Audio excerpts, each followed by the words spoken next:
उत्तर प्रदेश की मतदाता सूची का आंकड़ा सामने आ गया है और करीब करीब 2 करोड़ 90 लाख वोट मतदाता सूची से काटे गए हैं। लेकिन यह बहुत ही आश्चर्यजनक बात है, अचंभित करने वाली बात है और बहुत हैरान करने वाली बात है कि इतने बड़े पैमाने पर उत्तर प्रदेश में वोट काटे गए हैं।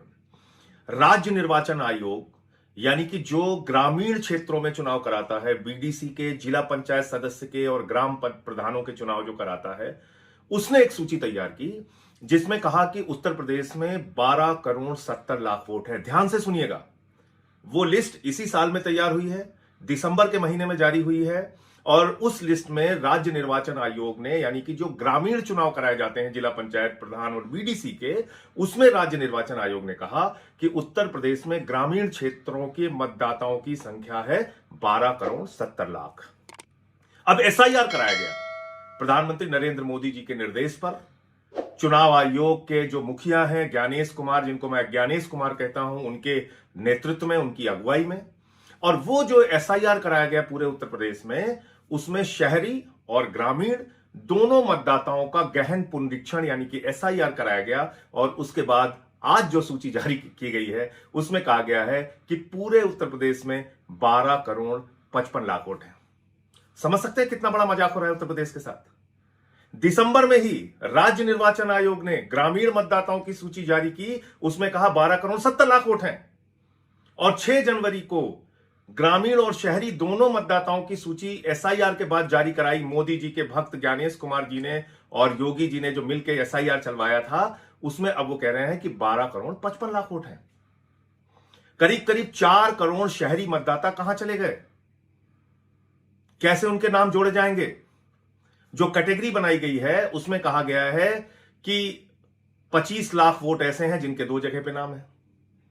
फिर एक संख्या बताई गई कि करीब करीब 2 करोड़ कुछ लाख मतदाता हैं जिसमें कि वो शिफ्ट हो चुके हैं या अनट्रेसेबल हैं।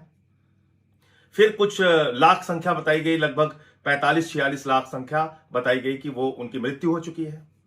अब आपने जो कहा कि शिफ्टेड की कैटेगरी में और अनट्रेसेबल की कैटेगरी में, यानी कि वो लोग जो लोग उत्तर प्रदेश से बाहर चले गए हैं उनकी संख्या, या फिर जो वो लोग जो आपके बीएलओस गए और मिले नहीं, जो आपके बीएलओस गए और मिले नहीं, जो आपके अधिकारी गए और मिले नहीं, ऐसी संख्या आपने बता दी करीब करीब 2 करोड़ 17 लाख के आसपास। 2 करोड़ से ऊपर की संख्या आपने बता दी।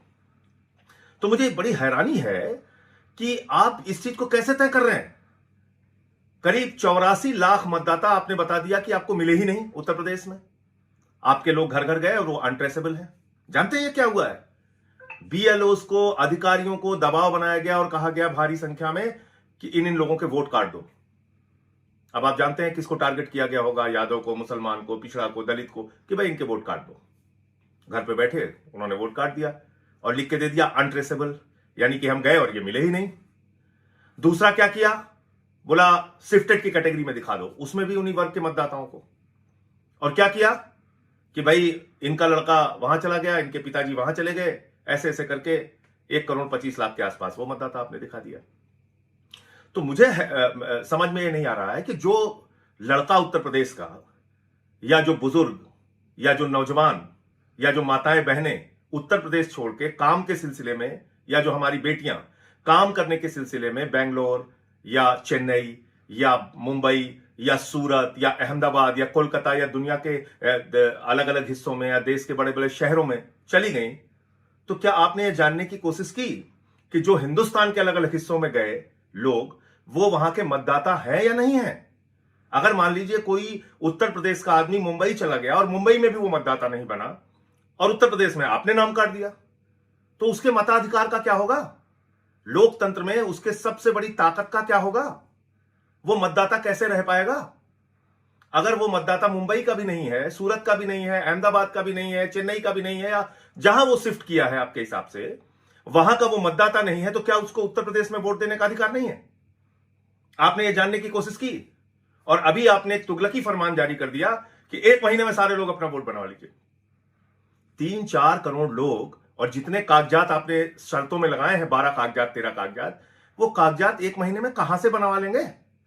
हाई स्कूल का सर्टिफिकेट आप मांग रहे हो, आप पासपोर्ट मांग रहे हैं, आप जमीन के कागज मांग रहे हैं, आप जन्म के प्रमाण पत्र मांग रहे हैं। आप मुझे बताइए, एक अनपढ़ व्यक्ति वो हाई स्कूल का सर्टिफिकेट कहां से लाके देगा? एक मजदूर व्यक्ति जिसके पास जमीन नहीं है, वो जमीन के कागजात कहां से लाके देगा? वो पासपोर्ट कहां से लाके देगा? ये सारी जो आपकी शर्तें हैं वो कहां से पूरी करेगा? इसका मतलब तो आपने तय कर लिया है किन किन लोगों के नाम उड़ाना है। आपने उड़ा दिया नाम। करोड़ों की संख्या में उत्तर प्रदेश के लोगों का नाम आपने उड़ा दिया और आपका तुगलकी फरमान अब आ गया कि 1 महीने में सारे कागज दिखाओ, नहीं तो फिर आपके नाम नहीं जुड़ पाएंगे। ये आपने तमाशा बना रखा है, लोकतंत्र का मजाक बना रखा है।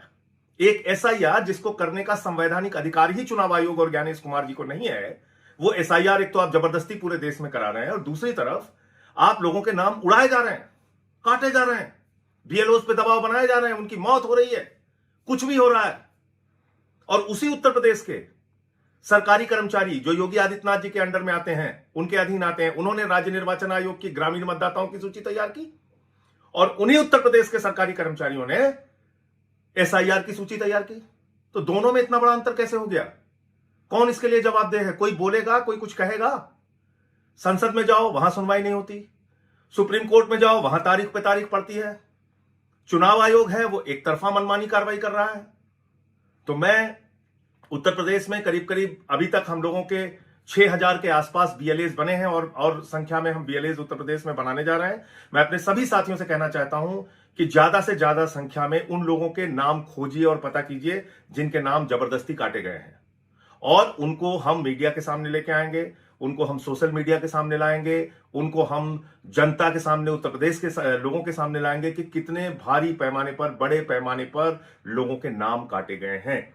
तो इसको एक अभियान बना दीजिए, इसको एक क्रांति बना दीजिए और अपना नाम किसी भी रूप में कटने मत दीजिए। और जो लोग बाहर हैं, यानी कि जिनको शिफ्टेड की कैटेगरी में दिखा दिया गया है, उनसे भी मेरा निवेदन है कि उत्तर प्रदेश के हमारे वो भाई जो दिल्ली में, मुंबई में, अहमदाबाद में, गुजरात में, सूरत में, जहां जहां भी वो काम करते हैं, कृपा करके अपनी लिस्ट में नाम अपना चेक कर लीजिए कि आपका नाम जोड़ा गया है या काट दिया गया है, और अगर काट दिया गया है तो अपना नाम जुड़वाइए, वरना आप मत के अधिकार से वंचित रह जाएंगे, लोकतंत्र में सबसे बड़े अधिकार से वंचित रह जाएंगे। याद रखिएगा, बाबा साहब डॉक्टर भीमराव अंबेडकर जी ने ये लोकतंत्र में सबसे बड़ा अधिकार आपको दिया है, वोट का अधिकार, जिसमें राष्ट्रपति के वोट की भी गिनती एक होती है और गांव के गरीब आदमी की, मजदूर के वोट की भी गिनती एक होती है। इसलिए बाबा साहब के द्वारा दिए गए इस अधिकार को कभी